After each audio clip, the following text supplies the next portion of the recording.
Okay, welcome and good evening. This is our latest installment in the Media Literacy series, and you can see tonight's The Future of Journalism.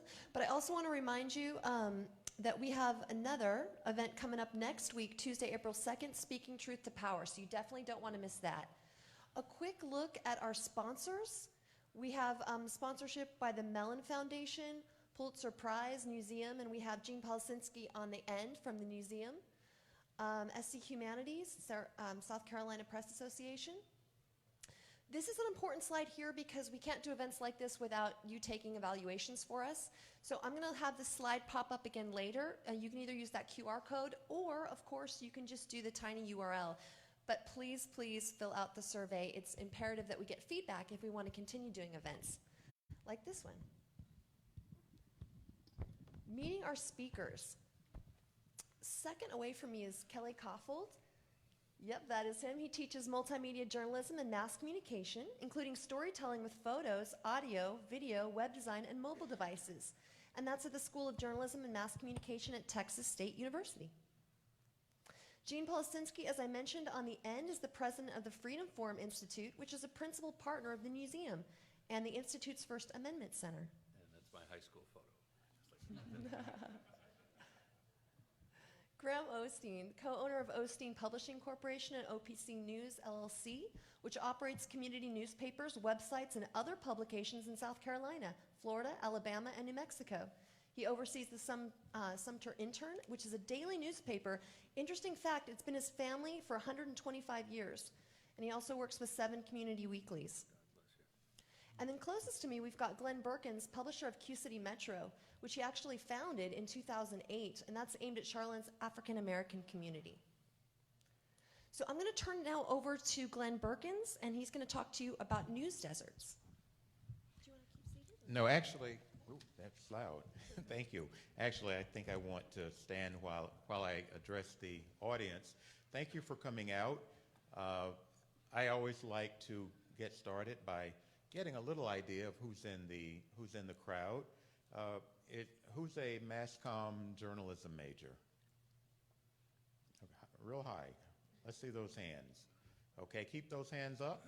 And how many of you see yourself working in news in some capacity, in the news media? Okay, a few hands went down. Great. Well, we are grateful that you came out tonight. This is a very, very important topic. It's a topic that's happening all over the country, actually. People talking about the future of the news business. I was, within the last two to 3 weeks, I've attended 2 conferences where we discussed this very topic. One in Miami with the Knight Forum, with the Knight Foundation, and then just last week, Facebook and the Online News Association held something called Accelerating Local News, where we spent a couple days talking about the future of the newspaper business. So I commend the organizers of this event for organizing it. I want to kind of set the tone for tonight's event. I brought a couple slides from some research that has been done at the University of North Carolina at Chapel Hill. The one that is there now talks about news deserts, how many newspapers have closed and or merged between 2004 and 2018. And we're talking about 1,800 newspapers nationwide have either closed or merged. Most of those were dailies. Some of them closed altogether. Some of them merged with bigger organizations. But there is a look at the distribution of those papers that we have lost, those newspapers that we have lost in that time frame. Counties at risk of becoming news desert. Nearly 200 counties have no local newspapers, and 1,449 counties have only one newspaper. I believe right here in South Carolina there is at least one county that no longer has a newspaper at all. Many counties in North and South Carolina have only one. Okay, next slide, please. She calls this the rise of ghost newspapers. A ghost newspaper is simply a newspaper that is a ghost of what it used to be. Once again, we're primarily talking about daily newspapers.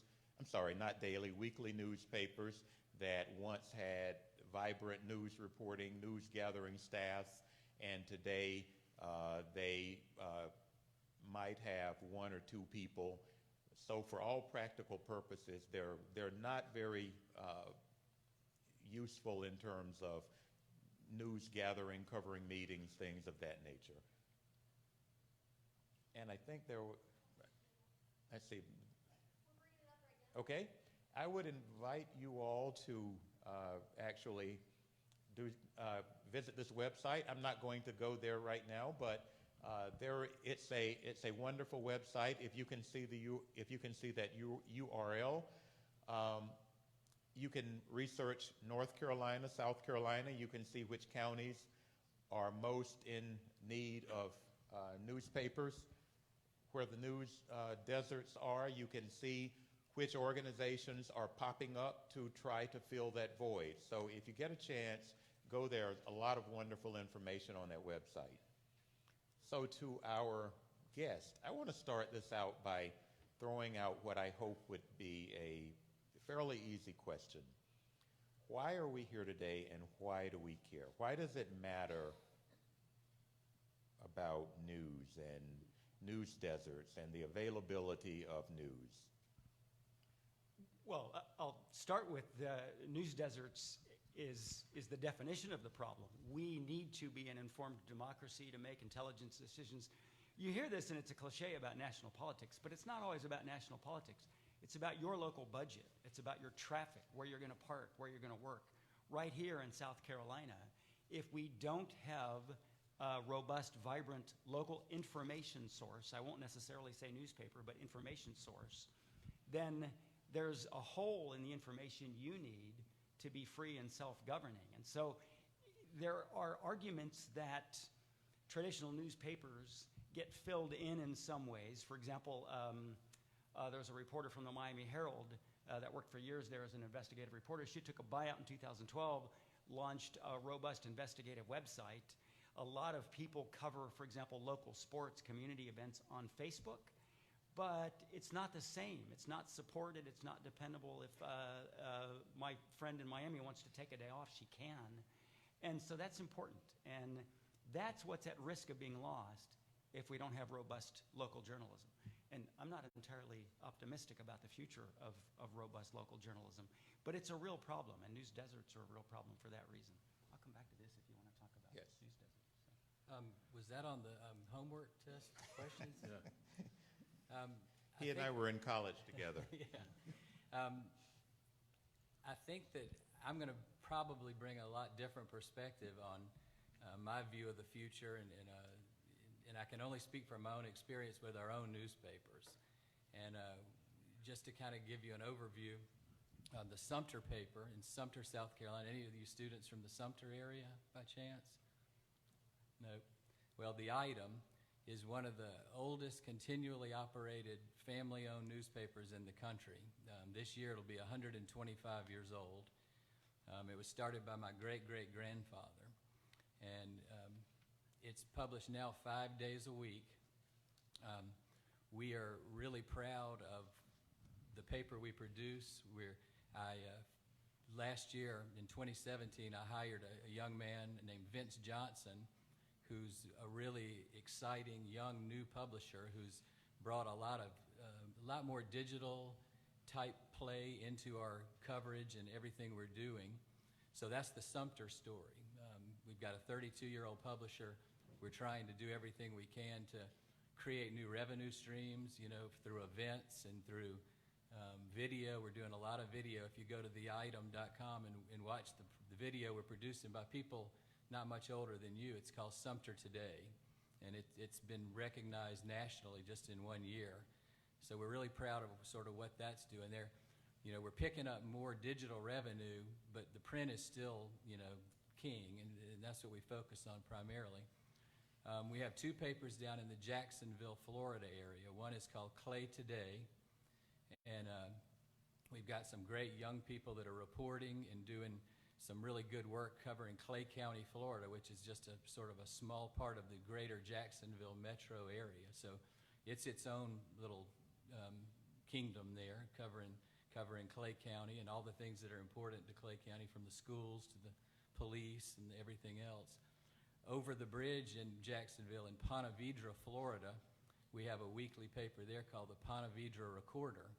And again, that's a whole nother part of Jacksonville. It's a very affluent area. If you watch the Tournament Players Championship, that golf tournament that was just completed a couple of weeks ago, that's a huge part of our year. We do a big magazine for that tournament, and that's one of the more profitable things we do down there every year for the Players Championship. That's the home of the PGA. They're building a big new headquarters there right now, so it's a vibrant community within its own right. So the Ponte Vedra group's focus is Ponte Vedra, Florida, in that area. Moving out to an area, we have a group of small papers in Baldwin County, Alabama, which is near Mobile. Anybody from Alabama knows that area? Fairhope, Foley, Daphne. It's a really nice part of the world. And what we have are 3 weeklies. One, Baldwin County, the county of Baldwin is the size of Rhode Island. It's a huge county. So in years past, they've had multiple small papers all over that county covering the different communities. After we purchased it in 2014, we sort of whittled it down to sort of the 3 primary centers of the county, which is the Foley area, the Fairhope area, and then down on the coast. So each one of those communities has their own weekly, the Courier, the Islander, and the Onlooker. And then we do on Friday, we do a county-wide version of that paper called the Baldwin Times. And again, the managing editor of all that group is a 29-year-old named Cliff McCullum. And he just finished a program through Southern Newspaper Publishers Association called Next Gen, which is, bringing along talented young journalists and having mentors for them. Vince, my man in Sumter, went through it. My own son went through it. My son Hugh is our market manager in Florida. He's 29. So we've got a lot of young people in our company that we're really proud of, who are, working alongside more seasoned journalists and seasoned sales reps and stuff like that. We're bringing them along. The odd sort of part of our geography is we have a paper in Las Cruces, New Mexico. It's a weekly called the Las Cruces Bulletin. And it's a 20,000 circulation weekly that covers the whole southern desert down around from Las Cruces and that whole region, which is a really neat area. And again, we have we have a guy who's our managing editor who was a writer for the Dallas Morning News for many years named Marty Racine. And I think Marty's close to 70, but he's interviewed Bob Dylan and Tom Petty and everybody you could think of when he was a music writer for the Dallas Morning News and the Houston Chronicle, I think. And then, but working on his staff are some really young people who are covering the community of Las Cruces. So we also have a monthly publication out there in the desert called Desert Exposure. And that's a fascinating sort of arts and entertainment, and that's just it's a fascinating part of the world. So I guess my view is that good newspapers can survive anywhere if you've got the right people and you've got the right business mix, and you're committed, and you're committed to trying to make them succeed. We have learned an awful lot of lessons from other small family group operators, and that's what's overlooked, I think, in a lot of the conversations about newspapers in the country. You hear about Gatehouse, you hear about the hedge funds calling the shots and buying out, and that's happened, there's no doubt. But I would throw out to you, if you really explore this, probably there are 3 or 4 of the best small newspaper groups in the country. You never read about them in the New York Times or Columbia Journalism Review, and that's Southern Newspapers out of Houston, the Walls family, Legacy, incredible company. Boone Newspapers out of Alabama. Now what has become Adams Publishing Group, which has bought a lot of papers, in these deserts. They bought a lot of these great community papers and brought them under their brand. The leading guy there is a guy named Greg Jones from Tennessee, he's 10 years older than me, but like me, he grew up in a family that owned the paper in their own community for 100 years. So there are a lot of really bright spots. There's some great work going on journalistically at small community papers.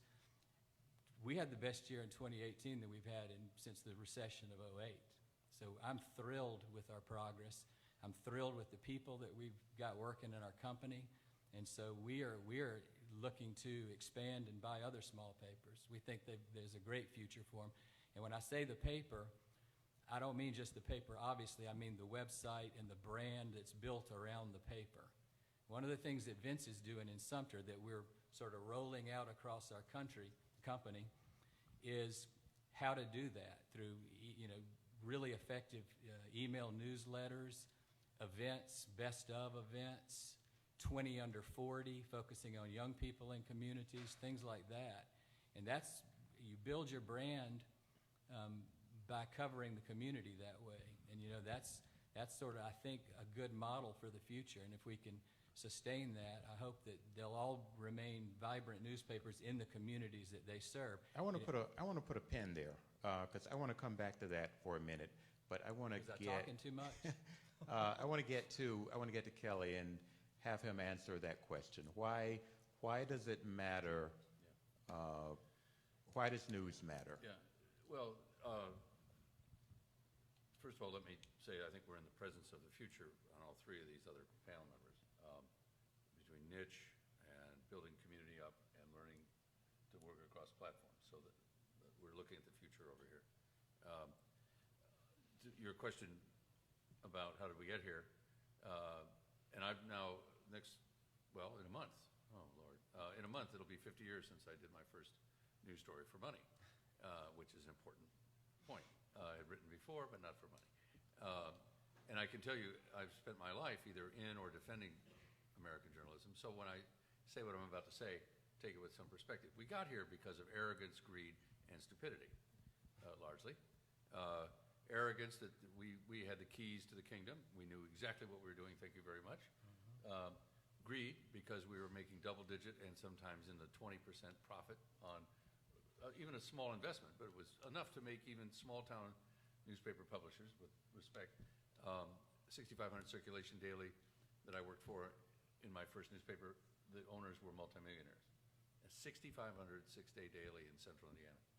They were making tremendous profits. And then the stupidity part was all of those consultants I sat through. I helped start USA Today in 1982 and was with Gannett Company for a long time. And I remember the consultants coming in the early 90s saying, don't worry about this internet thing.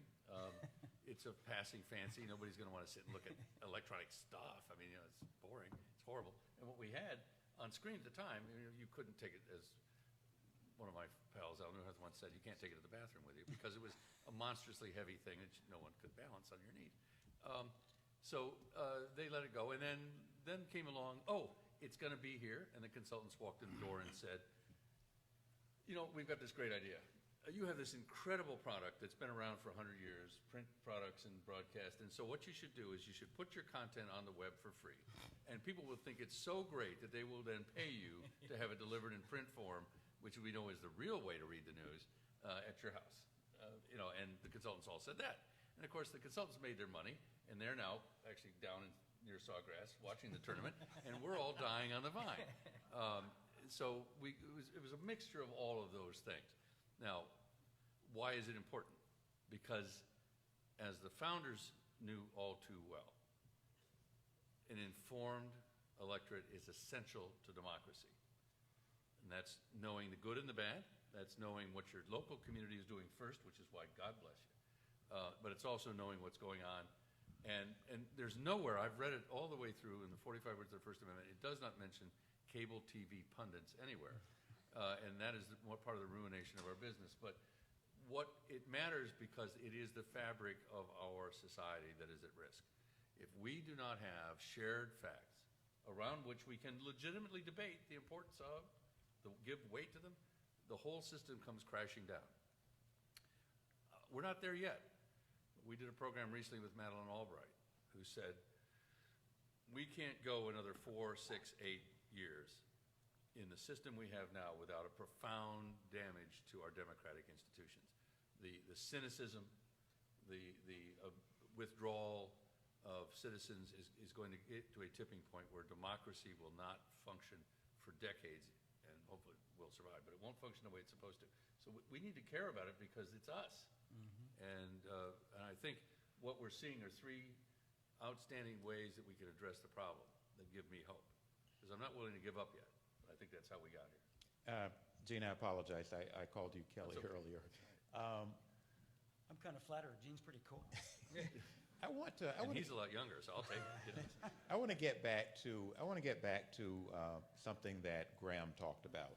I've been publishing Q City Metro now for 10 years. I launched it in November 2008, so we're over 10 years old. And one of the things that I have figured out is that profitability and good journalism are not necessarily the same thing. You talked about 20 under 30 and the best of, and there is no question those things will get readers. There's no question those are good revenue sources. But are they the types of journalism that we need to do the things that Gene was talking about, to inform the public? I wrestle with that every day. How much do I put an emphasis on what readers will read or flock to, and what they need, what they should read? So I want to go back to you on that, but since you, yes. Can I Graham. tack on one part to that question? Yes, please. How important is it to subsidize the necessary journalism in just some necessary way? That's all right. That's a constant debate in our company right now, and it's a good debate, and it's something that's got to happen. I worry that we've rolled out a lot of new digital initiatives too fast, but it's a lot of new audience. It's a lot of the email newsletter engagement, things like that. We're getting, we're getting so much more engagement through some of those tools that, the jury's certainly still out on it, but I don't think it is a bad thing. I think it's a way that if we can build some revenue through it, then that means another reporter, so it's all about the sort of the way you budget these small papers. We call it benchmark budgeting, and we've learned a lot from that, from the Southern Newspapers Group, Boone, all the guys who've been doing it for a long time successfully.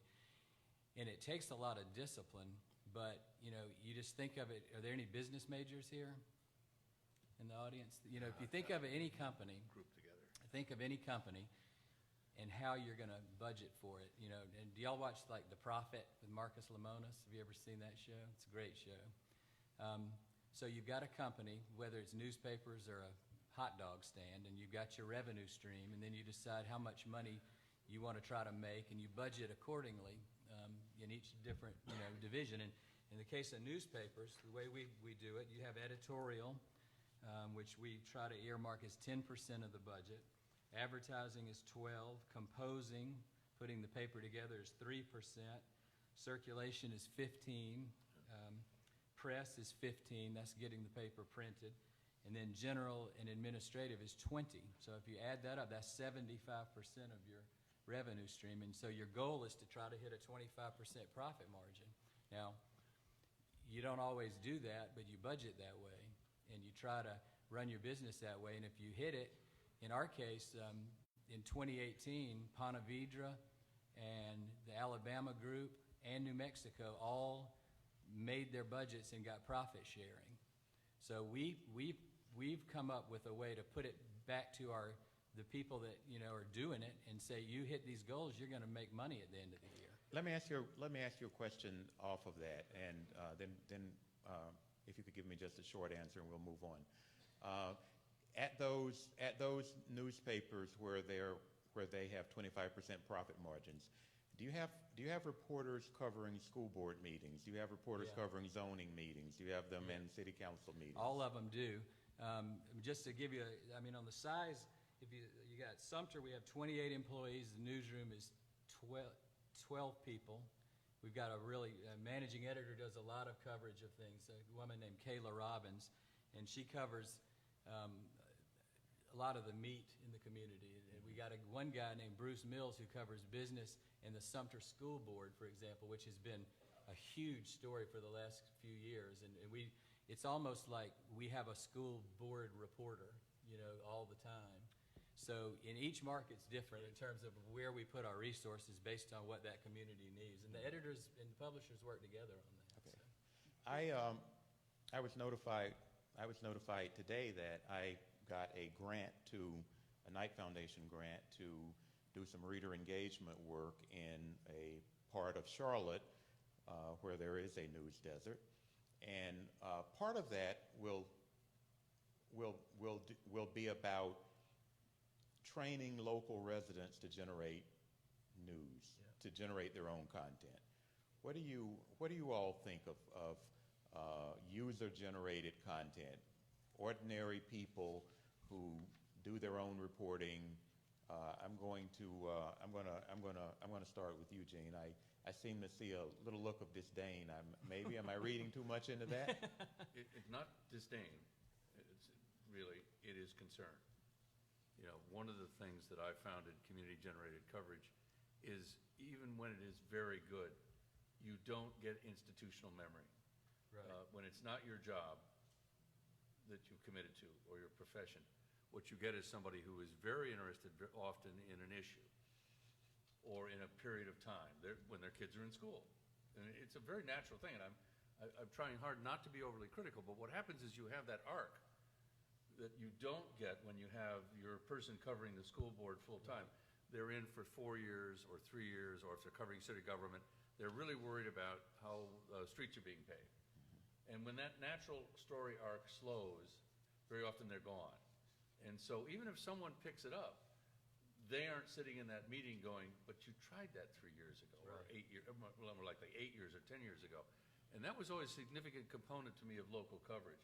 I mean, I came in, again, realizing it's a vastly different time, but, I watched a reporter named Lucille Phillips, who had covered the county council, literally sit there and tell them the history of what their council had done in the 30-some years she'd been covering it. Yeah. She was the community information, but also an asset that didn't exist anywhere else. Politicians come and go. So when I hear it, honestly, I think it's very possible, and they can generate stuff, and they're very close to community, particularly traditionally underserved communities. But I worry about the continuity of it. So I love it at the start. I worry about it as it progresses. I think one other danger is activism. That's a potential danger as well, because as you said, you end up with people who care very deeply about a topic, and you hope that they're able to put aside their bias or their deep interest.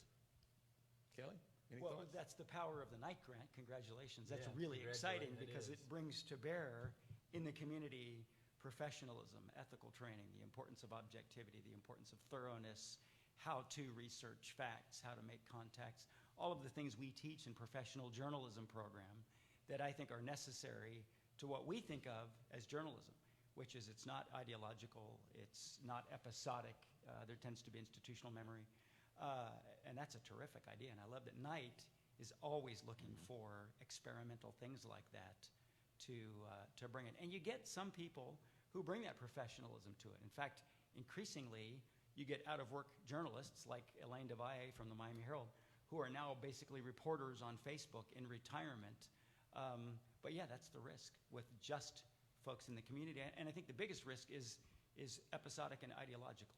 They jump in when they feel strongly about one side of an issue. And that's what, and a lot of this grant will go to just those things you talked about, bringing in people to teach journalism ethics, as well as writing and reporting and researching and just the whole thing. A lot of it will go into training. Yeah. We had a program that ran from about 2001 to, say, 2005 in one of the divisions called the Diversity Institute that we operated. And what it did was bring people in from the community, They literally stayed with us for 6 months to sort of get the guts of journalism, as much as we could give them in a training area. And then we put them back out to the communities from which they came into the newsroom, and we subsidized salaries for 2 years to give them a running start. They were often mid-career professionals who wanted to make a switch. So you had the 15-year Air Force veteran who wanted to come back, or a community activist. And the sad thing was the industry moved away from it. I hope that won't be the problem in this next attempt to do that. The industry said, I've got people who are dedicated to the profession, and I can't support a system with non-professionals because I'm firing everybody in my newsroom, and I don't have, there were 100 reasons. Brutal. They Yeah. walked away from that. Maybe we've reached a different part of the era, and we're going at it probably a much smarter way than what we did. But I've been major disappointments in my life. That's one of them, that program, which wound up with about 80 graduates over a few years. Tremendous people, but the industry just wouldn't keep them. One of the things that we hear or see people wringing their hands about is the balkanization of the news media. Now, you have conservative outlets, you have liberal outlets, you have outlets like mine that targets an African American community, you have outlets that target Hispanics, or there is an outlet for everyone, and we're not getting our news now from the same place. To some degree, that is kind of back to the future, because that is where media started. Media, big media did not always exist. Cities had multiple newspapers, and you could tell a person's politics by which newspaper he or she read. Yep. So I'm going to ask, and we're going to start with Gene and work this way. Is it a bad thing that we're moving back toward that? Well, I prefer some media to no media. So let me say right away, I think if balkanization is the way to get niche news, or news to niche markets as opposed to no news, I'm fine. I do think at some point we need to have a shared set of facts. And I refuse to accept the idea that the markets that we identify now they're markets of opportunity, but they are not the markets of a community. The community exists together. We drive on the same streets. We go to the same schools. And I worry that the opportunities are ignoring the communities, the broader community. Now, we have a history in this business of ignoring communities, of underserving racial communities, sometimes religious communities, whatever. So, as I say, I'll choose that system right now to get news out to people and keep news flowing. But I think at some point we need to take the opportunity and make it community-wide. And I think that starts with the most local enterprises, because you know your readers the best. The balkanization of news, good thing, bad thing? Me? Yes. That wasn't on the test questions. It's on my review. Speaking to that, I guess to follow up on what Gene is saying, through Facebook, for example, we're hearing from parts of the community that we might not have heard from before. People share story ideas. People send, and each paper's editor is the administrator of their own Facebook page, but I'm on all of them, so I kind of watch them.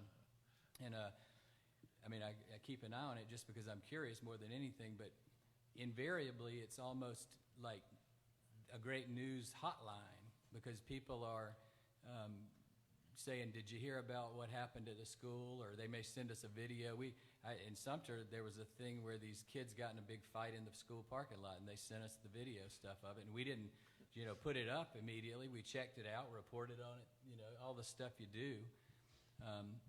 So I think these tools are helpful within the communities, but there's so much room for irresponsibility.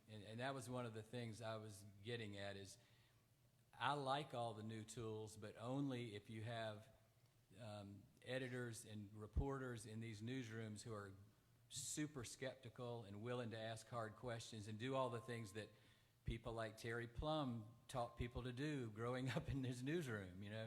And my father, you know, that generation of, and back to this institutional memory business, that's really going away. That's a sad thing. My father's 81. He's not active in the business anymore, but damn, he taught so many people how to be reporters, you know, in a career going back to 1962 or whatever. And same with Terry, running newsrooms in this country.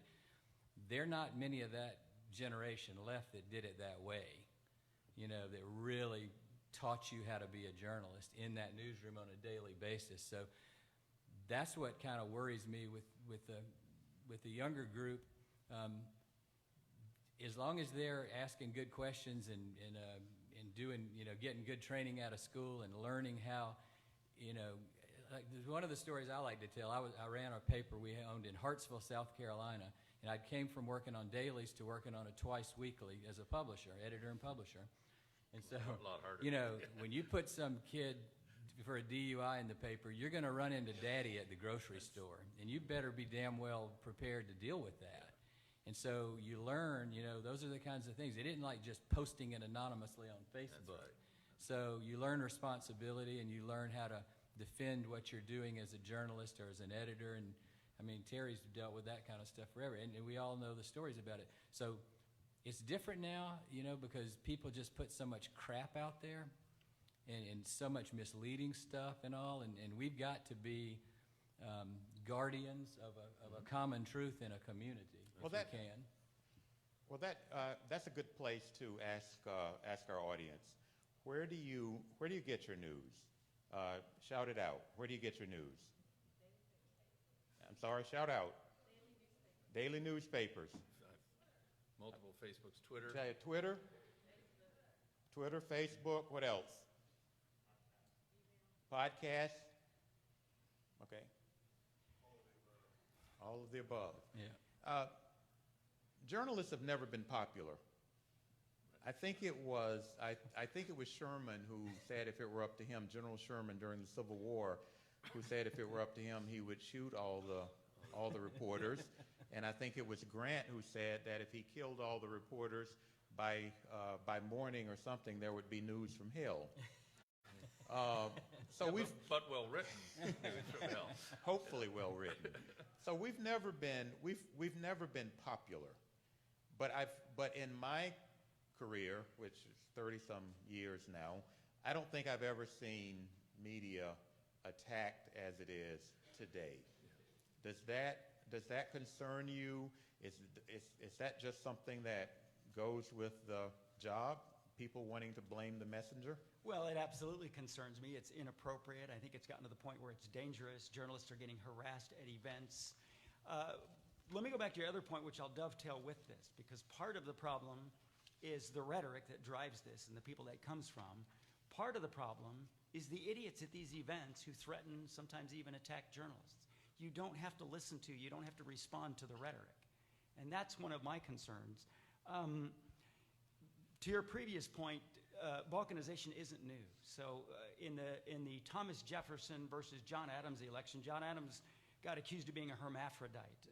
Horrible, scandalous, partisan media is not new. It's not even close to new. It's 200 years old in this country.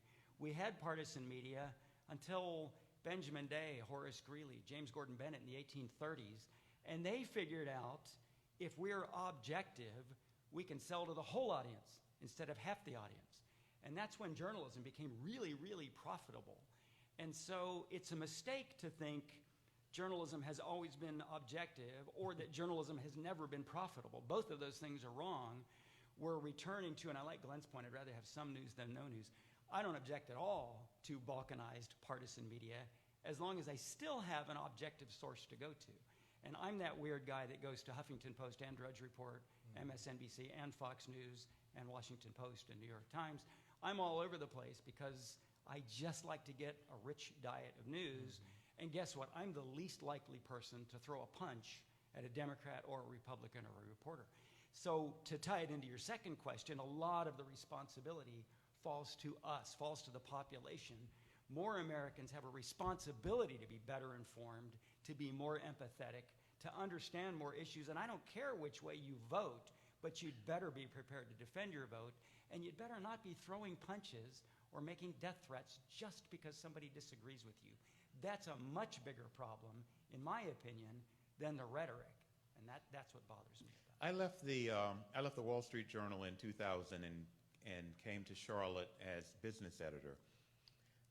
At that time, I had 11 reporters on my staff and 3 editors. Today, the entire Charlotte Observer newsroom is about 25, 24 people. We had over 70 people when I arrived. We had over 70 people on our regional staff alone. We had people in Raleigh. We had people all over. I spent some time as a Africa correspondent based in Johannesburg for the Philadelphia Inquirer. The Inquirer had reporters based in Cairo, in the Balkans, in Rome. We had 9 foreign bureaus. We had national bureaus. All of those are gone. What's filling in for that? Are we less informed? What are we missing because we don't have as many reporters on the street? I think we feel more informed because we get a lot of people who parachute in and say, "As you can see behind me," which drives me nuts because if I can see behind me, get out of the way because you're blocking part of the damn picture. What we're lacking in that old system was somebody who said, for 35 years, this autocrat has done X and Y, instead of depending on people to tell you that the autocrat has done that for 35 years. So we have an illusion of being better informed. I was mentioning at dinner, there was a gentleman who did one of those things where he was off social media for 2 months. He read, and you can tell his political bent. He read the New York Times, the Wall Street Journal, the Washington Post, had a subscription to The Economist and to Atlantic. And it was all he read. At the end of the 2-month period, there was some objective commentary about this, better informed about what was going on. He had a lot of spare time to call family, which you may or may not think is a plus. But also, he got a curated, measured, professionally produced summary of news. That even if you see those newspapers, and a lot of people would, is slanted one way or the other, it was a common set of facts that seemed to have continuity. And it was an astounding thing because he said he realized that all he was really getting was the update on a lot of headlines that had no real meaning, and then being sold to stay on the Facebook site longer, opinion by others. How did they view it? What was their judgment? Whether it was a win or not. If you really took the Mueller reporting that's gone on, and for those of you who don't live in Washington, that was this guy who investigated Trump. Because I know most people don't really care. It was all, whether Mueller report was a victory for one party or the other. We haven't seen the report. We've got a summary from the Attorney General, and we have what is now, 96 hours of airtime being burned up with people going, well, it could be this. I don't know. It could be that. It's a horse race. What's in the damn report? What does it say? And if it exonerates Trump, fine, move on. But we have this culture of that kind of thing. Yeah. By the way, I just wanted to read, it happened, and we didn't plan this, and in my column on the libel thing this week, Vice President Jefferson's camp accused President Adams of being a hideous, hermaphroditical character, a fool, a hypocrite, a criminal, and a tyrant, and Adams fired back that Jefferson was a mean-spirited, low-lived fellow, son of a half-breed Indian squaw, forgive me, sired by Virginia mulatto follow, a weakling, atheist, libertine, and coward. And that's one day. That is one day's, 1 week's weekly's report. So should we take heart from that in what we're seeing? Is that just part of our DNA as Americans? No, I do think it's getting worse. I think more people are migrating to partisan media, and I have a study that has actually been accepted to publish later this year in Newspaper Research Journal that shows a big partisan difference in news consumption, and there's a link between those news sources and empathy for minorities, for African Americans, for immigrants. And what we found that kind of shocked us, I assumed people consumed partisan media, but other media on both sides, and that's not true. And again, I go to conservative sources, among other sources. I read Drudge Report pretty regularly. I watch Fox News along with MSNBC. But what I found in my research is that folks who are drawn to conservative media are much more likely to isolate themselves, to segregate themselves to conservative media, and to cut off alternate sources. Folks who lean to the left tend to have a richer news diet. They tend to read more sources in addition to MSNBC. Now, don't get me wrong, I know plenty of rabid partisans on the right and the left. They kind of all drive me nuts because I'm that old school journalist who's in the middle.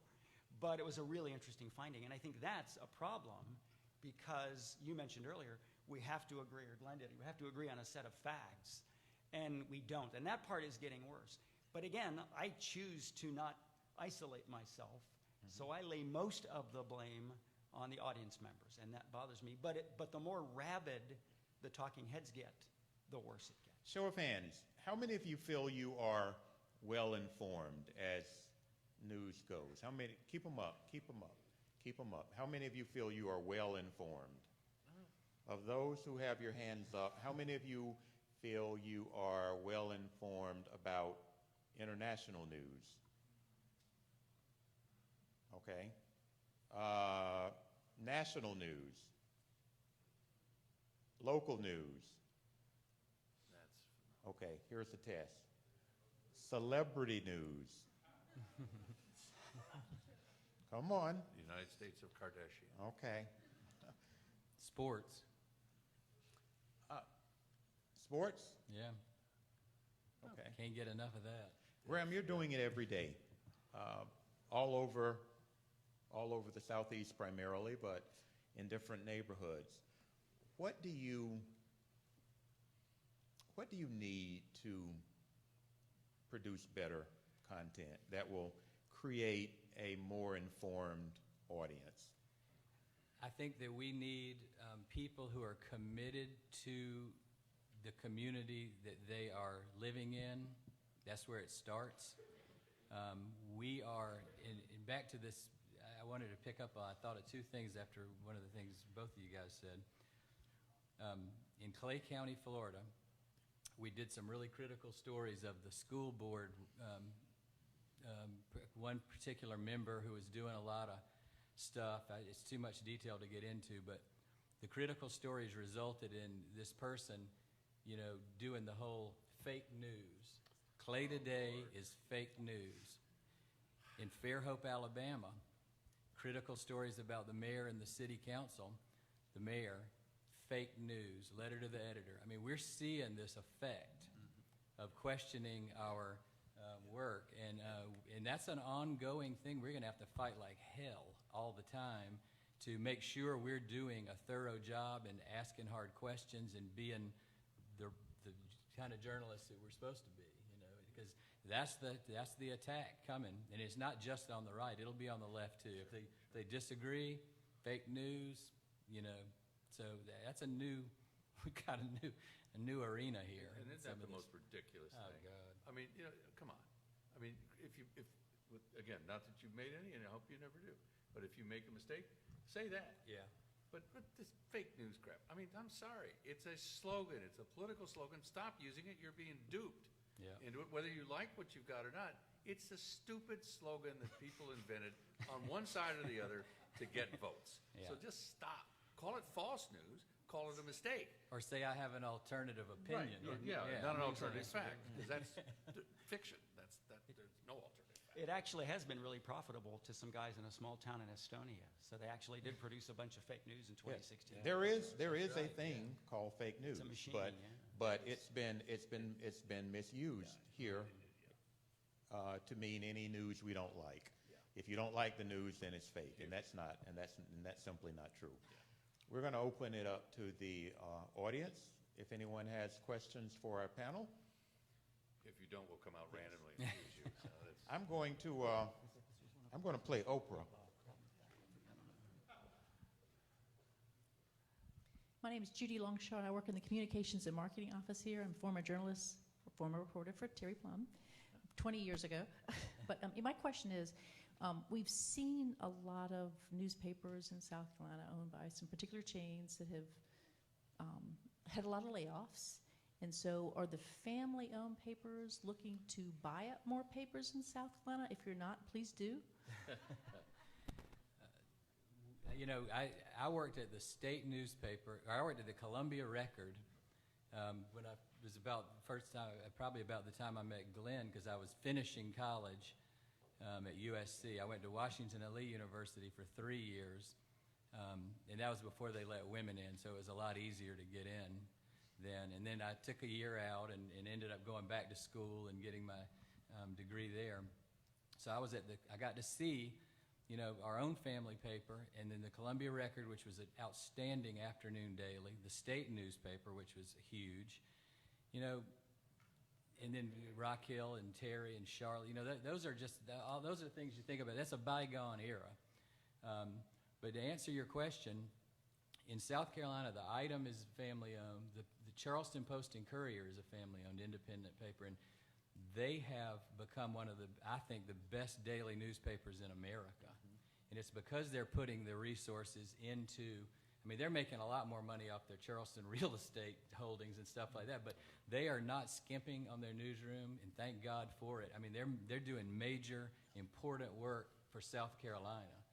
And so, that's kind of it. The Greenwood paper is family-owned, but after that, it's been the sort of the decimation of a lot of papers. We, to that end, we sold the Hartsville paper. We owned it for 10 years. It was a great community paper. We sold it in 2007, right before the crash, to Media General, which was one of the giants of the industry in terms of their titles across America, Richmond, Charlottesville, all the great Virginia papers, and they went bankrupt just a few years later, and they were bought by the Warren Buffett's group, and that's who owns them now. And they're, again, these are, you look at the titles that Media General had and what Berkshire Hathaway has now.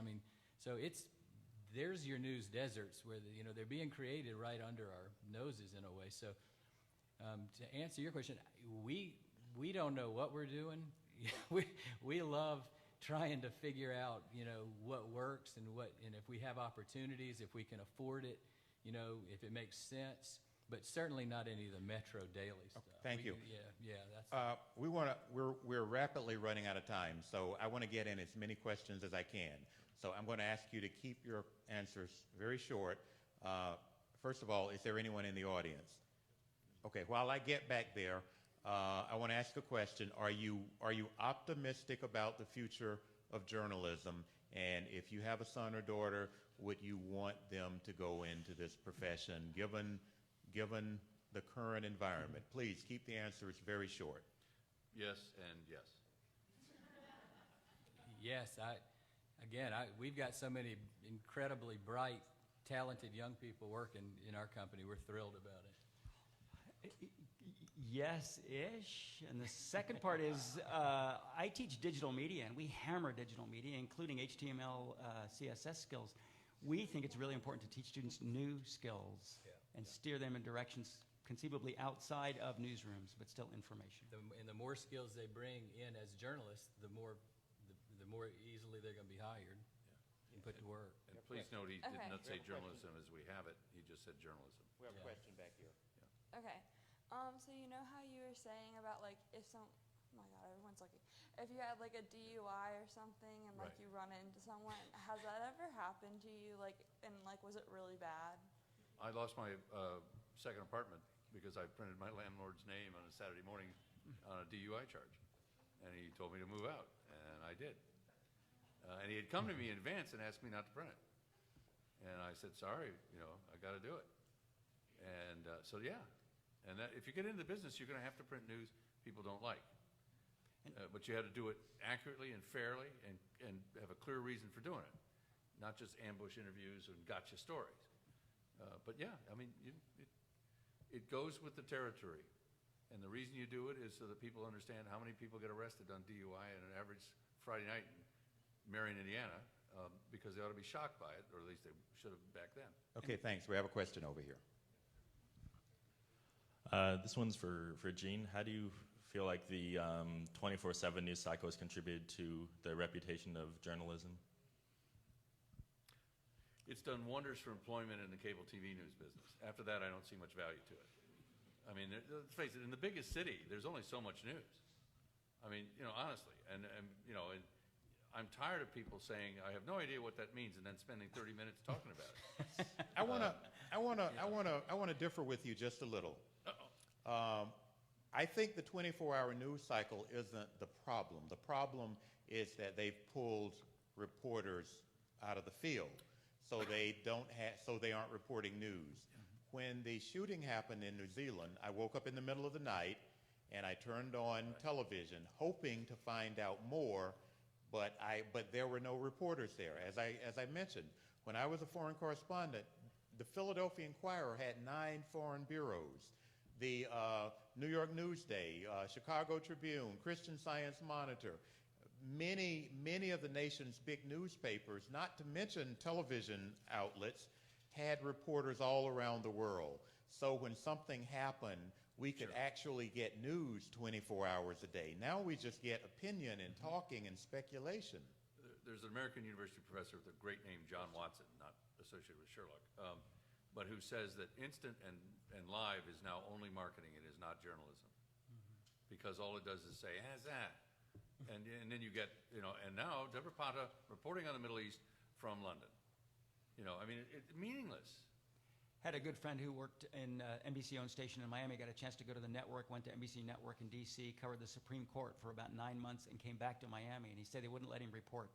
He'd go meet a couple people in the morning and ask questions. Then he'd do the next 6 hours doing live shots and doing talking head questions. And it disgusted him, so he came back. Any questions out here in the audience?